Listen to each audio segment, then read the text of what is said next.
For more on the situation in Gaza, I want to bring in Hani Almadhoun. He's a co-founder of the Gaza Soup Kitchen and director of philanthropy at the United Nations Relief and Works Agency, USA.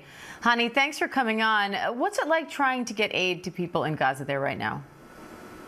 Thank you, Dan, for having me. It has been a challenge. Obviously, much of the conditions imposed by the Israeli military makes it hard to deliver aid. The UN agencies are ready with thousands of trucks, about 5,000 trucks waiting outside to be allowed into Gaza.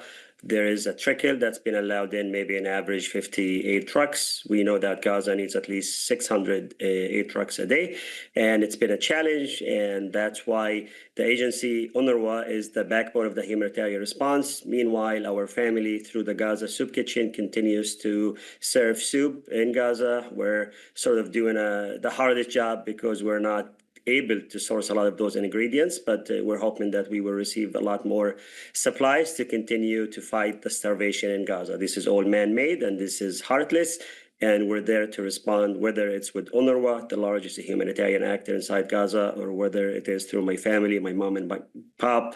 They're serving soup in Gaza, and it is a difficult situation. You say Israel's deliberately targeting Palestinians trying to access food. The IDF is accusing Hamas of posing as civilians. What's your response to that?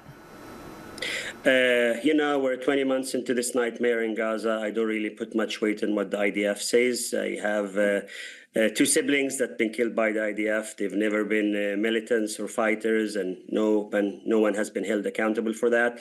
Unfortunately, about 500 Palestinians were killed at those sites. In fact, one of the kids that got killed, he's in his 20s, Yasser Batniji, who has family in the U.S., and, we continue to bury our relatives. And the aid operation in Gaza has, like, for example, agencies like UNRWA have 400 aid sites. And this new gimmick by the Israeli army and the American side with the Gaza Humanitarian Foundation continues to bring death and confusion and chaos.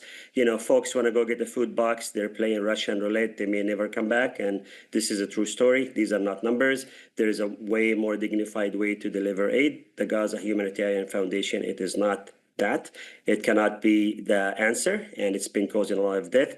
And also, I know we talked about the budget early on in this program.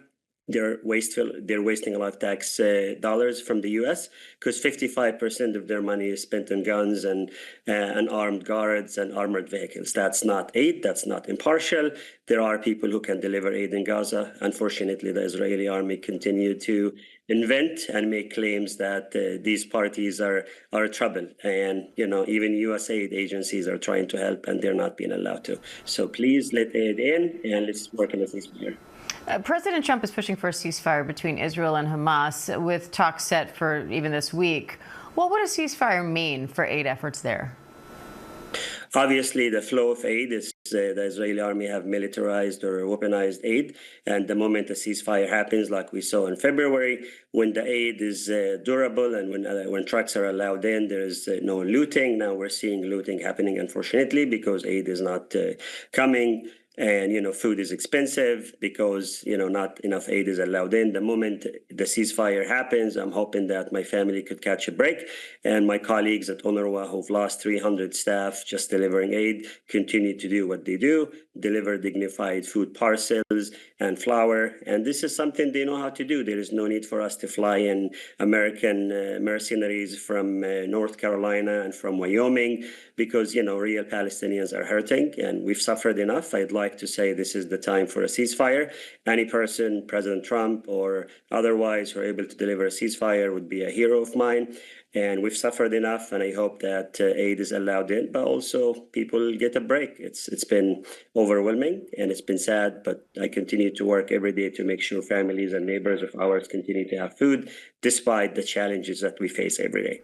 All right, Hani Almadhoun, we appreciate your time today. Thank you. Thank you, Dan.